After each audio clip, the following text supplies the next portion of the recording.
when you tax the farmer that grow the food and you tax the driver that delivers the food, you tax all Canadians every time you go to the grocery store and buy the food. This carbon tax from very early on in the stage of production flows throughout our entire economy. And it's one of the reasons why prices are going through the roof. This is the Canadian Taxpayers Federation podcast, where we are fighting for lower taxes, less waste, and more accountable government. I'm Chris Sims. I'm the Alberta director here in Lethbridge. I'm right down the street from Franco Terrazzano's mom. Franco right now, Hi, Mom. is stationed in Ottawa. And joining us this week is our good friend, Prairie Director for the CTF, Gage Hobrick.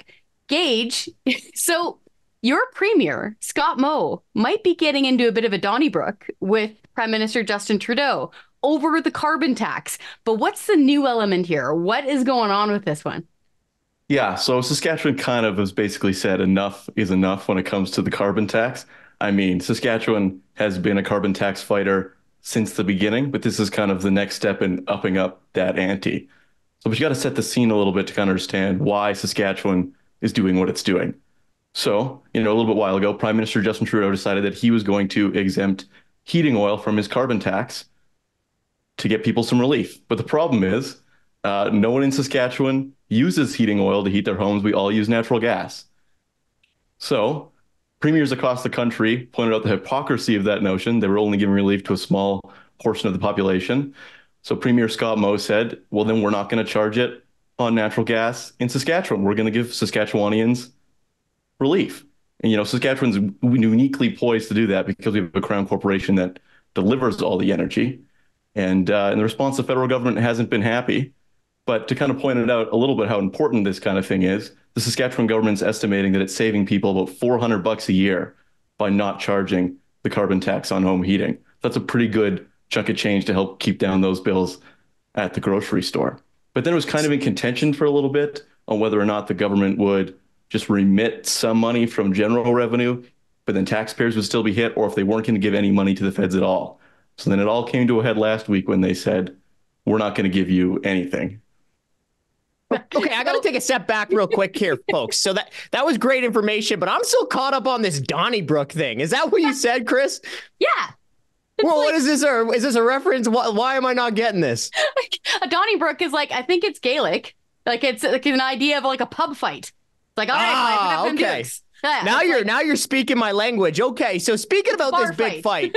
Speaking about this big fight, okay? So Gager is really setting the stage here on why this is happening, right? He talked about the carve out, the Trudeau government taking the carbon tax off of furnace oil for a couple years, and that predominantly helps Atlantic Canadians. So why did he do that? Well, it was a pure political ploy. That's why when he had his press conference, who was behind him? Not the Canadian taxpayers. No. He had his Liberal MPs in Atlantic Canada because they were plummeting in the polls. So, I'm happy that there's Canadians out there who are getting some relief.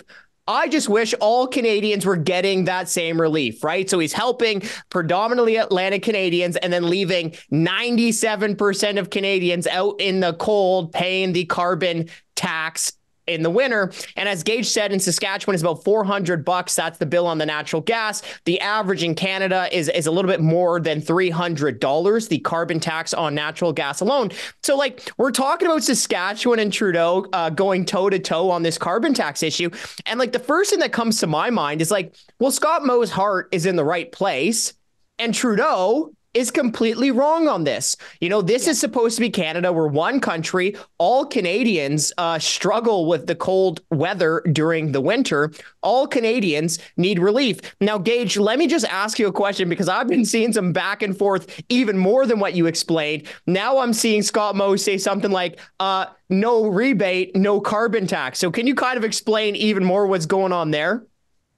So what started off first was Natural Resource Minister Jonathan Wilkinson. Right after they said they weren't going to send the feds any money to cover the carbon tax, he's like, well, you know what? Fine. Then you don't get any rebates.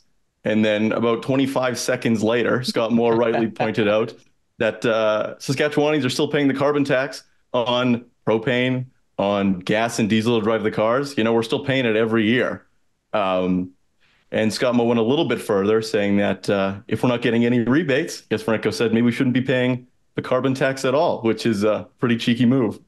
Okay, you know what? This is kind of reminding me of just like Trudeau's now favorite talking point, right? When every other talking point has already failed, well, just throw another one at Canadians and let's see if Canadians will buy this one. But now Trudeau is attacking people who oppose the carbon tax, saying like, oh yeah, no carbon tax, no rebates.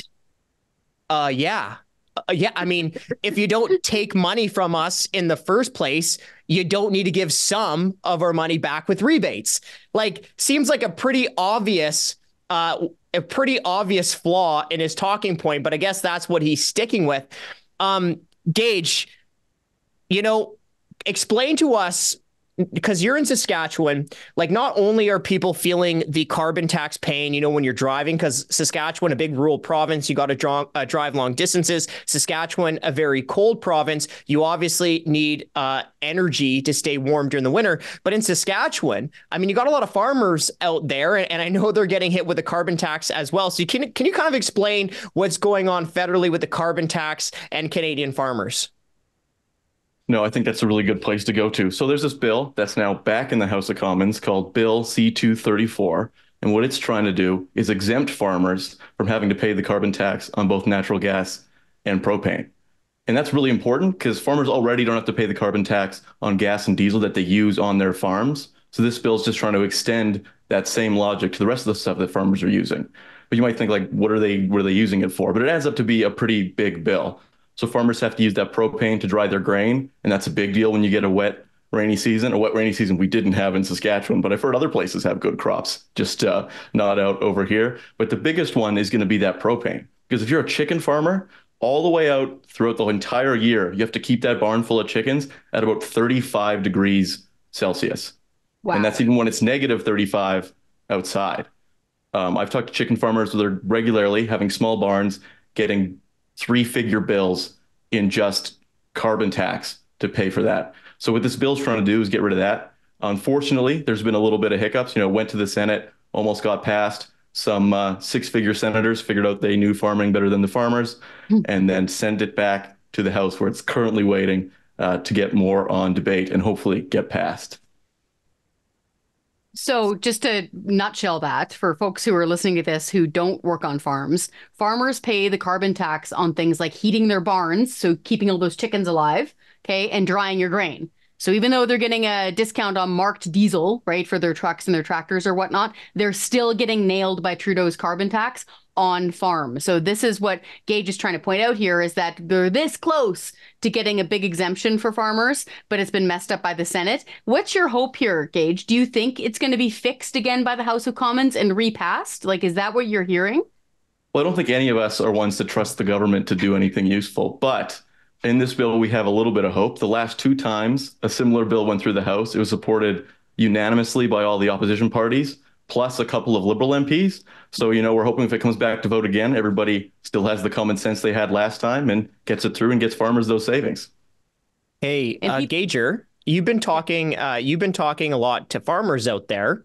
So why don't you kind of detail like what some of the costs are that farmers are facing and how like Bill C-234 could really make a difference for them?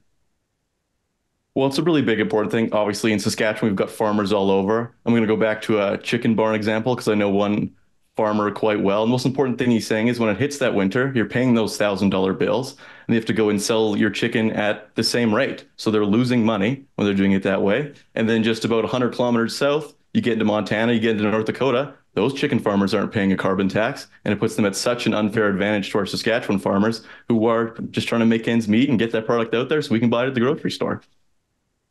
And these costs are huge, right? I don't think I obviously know that these senators and MPs don't really understand just how much it's hurting farmers. I mean, the parliamentary budget officer, we cite them all the time, and that's because they're always holding the government accountable. The carbon tax on natural gas and propane used on these Canadian farms will cost farmers about $1 billion by 2030. $1 billion. Like, that's a huge amount of money.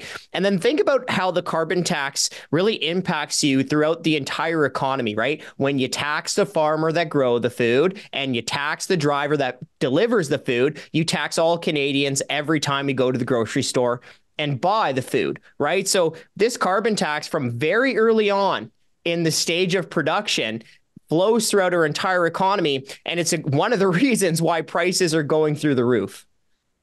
And as your number one fan, I just need to point out, Franco was saying that first. I just need to note, Franco was saying that first, from the farm to the truck to the grocery store. So, Franco, do we want to talk about the poll? We put out a poll recently that shows the majority of Canadians, surprise, don't want a hike in their carbon taxes. Do you want to get into that? Yeah, well, so we actually got some good news, right? Because we've been talking about the carbon tax, boo, but now we got some good news, yay.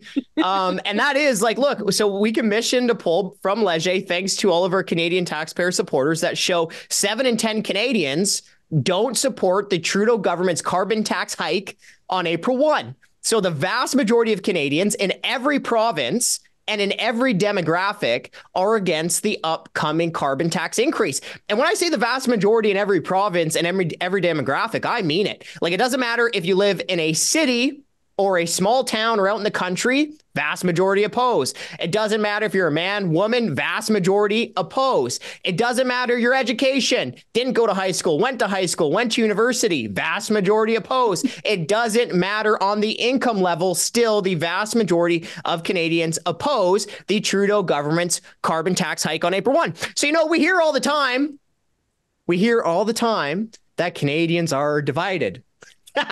Not on this issue, we're not. Canadians are united in not wanting the government to continue to make our lives more expensive. This is like my favorite show. I just throw carbon tax and data at you. Do it. And another thing. Let me tell you one more thing. Now, we were chatting on the phone earlier this week. Correct me if I'm wrong, but didn't you say that it was actually more women than men who were opposed to the carbon tax increase? Okay, I find this fascinating. I'm going to generalize. Sorry, boys. I know there are guys out there that do the majority of the shopping. I know there are exceptions. But generally speaking, it's the ladies who are doing the big grocery shops every week. It's the moms who are trying to afford winter boots for their kids or figure out how to get their kid to soccer without running through 3 tanks of gasoline. Hello. So this is what racks up their bills. And so I bet you that they're the ones that are watching those little dollars and cents numbers and noticing that, hey, this carbon tax is making my life more expensive. So I found that really interesting that it was more women than men were opposed to this carbon tax increase. Yeah, let me get into the demographics a little bit more. So women were more likely to oppose the carbon tax hike than men, but it didn't matter because both genders, vast majority in both genders, don't want the carbon tax to go up, right? So whenever I talk about this, just understand that through all the demographics, and the vast majority of Canadians are against the carbon tax increase. When you look at income, again, you see all levels of income, vast majority oppose the carbon tax hike. When you look at age, this one probably not surprising is that you see people like 65 plus who really don't want the carbon tax to go up. And the reason I say that's not surprising, look, everyone is struggling. It doesn't matter what age you are, but you can understand the people who are retired, who might be living on fixed income, they're not seeing their incomes go up, but they're seeing the cost of living go up and up and up and up. So that's not super surprising. Another one that's not crazy surprising is that people who live in rural communities tend to oppose the carbon tax hike even more. Again, not super surprising. I remember when I lived in a couple different places in Ontario, Port Hope, Cobourg, Camborne. I remember at some points, my mom was working in the GTA. At some point, she was even working in Richmond Hill. Wow. That's folks, my mom is an absolute saint. She had to get to work. It wasn't just public transit. You have to drive there. Right. So especially for people living in these rural communities, I mean, driving isn't a luxury. It's how you put food on the table. You know what I mean? But again, we can slice this, a million different ways, but it doesn't matter how you slice it. The vast majority of Canadians, about 7 in 10 Canadians, oppose the upcoming carbon tax hike. And let me just drop one more thing in there. That means only about 30% of Canadians support the carbon tax hike. Now, folks, you all know that the Liberals and the NDP are slumping in the polls. But if you add the Liberal support, the NDP support, and the Green support, you're just under 50% depending on the day. So that means that even NDP and Liberal supporters don't support Trudeau's carbon tax hike on April 1. Yep. And if he's lost that crowd on this topic, yeah, they should probably back off on this. All right, gentlemen, do we want to do our taxpayer pro tip? Yeah, I'll go just because this is Gager's first time on the new show. So I will go. I've got 2 taxpayer pro tips. Okay. So number 1, I'm sorry, Chris, for continuing to interrupt you today. I'm going to do better. That's a taxpayer pro tip to me. Is to not interrupt Chris Sims so much. Sorry, Chris, I love you and I'll do better. Taxpayer pro tip number 2. This is a good one out there. So, folks, I'm getting a lot of emails from you, especially around a lot of the fights on the carbon tax. And I hear you sometimes say, look, the government doesn't care. They want to continue to make our lives more expensive anyways. And I can tell that some people feel like at times hope is lost. And, I feel that too sometimes. I mean, sometimes I feel like I'm just banging my head against the wall and all I'm getting is a black eye. But, folks, remember, all it really takes to push the needle on this kind of stuff is a couple of the backbenchers, specifically within the governing party, to break ranks. Okay, let me give you a prime example. We talked about it today. There was one Liberal backbencher, Ken McDonald from Newfoundland and Labrador, who spoke out against Trudeau's carbon tax. And because he spoke out, one guy, what happened shortly after? The Trudeau government gave Atlantic Canadians carbon tax relief. Okay, so it only takes a couple MPs to do the right thing, stand up for their convictions, and speak up for their constituents. Okay, and that's why we're continuing to ramp up the pressure. So my taxpayer pro tip to the rest of the Liberal MPs is to stop being chickens, find your spine, stick up for your constituents, speak out, and speak loud against the upcoming carbon tax increase because time is running out. Excellent. Yeah, that's the right one. So running out. So Gage, what's your taxpayer pro tip? So my taxpayer pro tip is for the Prime Minister, and it kind of highlights what we've been talking about today. We've got this carbon tax fight between Saskatchewan and the feds. We've got this poll that shows that people don't support the carbon tax hike. And I think it's a good time for the Prime Minister to realize that when it comes to the carbon tax, he doesn't have a Danielle Smith and Scott Moe problem. He also has a Carl Lebec and Wab Kinew problem. Yep. When it comes to Saskatchewan, the NDP are the official opposition, but they've supported motions unanimously to repeal the carbon tax. And they supported Scott Moe when he said he was going to take the carbon tax off of home heating. Then you jump over to Manitoba, where we have Wab Kinew, who's also called to get the carbon tax off of home heating. He's cut the gas tax there to make gas prices cheaper. I wonder what was making gas prices more expensive in the first place. And we jump back to Saskatchewan. Carl Lebec is calling for the same thing, to cut the gas tax. So it's a really important thing here that Trudeau needs to realize. He just needs to scrap the carbon tax, because it's not just conservative politicians who don't like the carbon tax. And we know it's 7 out of 10 of every Canadian who doesn't want to see that hike. It's everyone. And you're not going to win this one. Yeah, very good pro tip. To your point, even here in Alberta, so Rachel Notley, who was formerly the NDP Premier of Alberta, who actually sprung a provincial carbon tax on Albertans after not campaigning on it during the election. So she is now stepping down as NDP provincial leader. All of the candidates that I've been able to see so far in the NDP provincial race have said we need to scrap the carbon tax. Wow. I know. So pretty surprising. But even they are now saying we need to scrap the carbon tax. And this leads me to my taxpayer pro tip. And that is, this is like free communications advice. Anybody can take it, whatever party, I don't care. Be authentic and be consistent. Because now we see the Trudeau government has got themselves twisted up into this pretzel. Because at first, the carbon tax wasn't going to cost you anything, right? Right. And then they had to say, oh, you're going to get more back in the rebates than you pay out. Well, mathematically, that's not true. And we know it. And people aren't dumb. They realize they're paying more than they get back. And then they started saying, oh, well, this is for the environment. Then we showed actually this isn't helping the environment. This isn't stopping, emissions. And so this is where they've twisted themselves into this pretzel. OK, if they truly wanted to increase the price of fuel and home heating and food, they should have just said so. They should have said, yep, this is a feature, not a bug. Carbon tax is going to make everything more expensive because this is why. But they didn't. They kept on shifting the goalposts all over the place. They gave one area an exemption, and here we are. We have the Alberta NDP calling for the carbon tax to be scrapped. That's where they misstepped, and that's why you need to be authentic in your communications and stay consistent. Folks, if you're interested in more of this, we have an entire website full of this stuff. Head on over to our website, taxpayer.com. You can sign any petition there you want, including Gage. Yours, is it still up there? The end carbon tax for farms? Oh, it definitely is. Get the carbon tax taken off of farm fuels. I'd highly recommend signing that petition. It's a great one. You can sign Gage's petition. You can sign Franco's petition. Franco is about to jump through the screen there on getting rid of the carbon tax completely. You can even order one of these awesome hoodies. Or bunny hugs. So people in Saskatchewan call it bunny hugs. That's for another episode. So folks, head on over to our website, taxpayer.com. That's where you can stand up and be heard.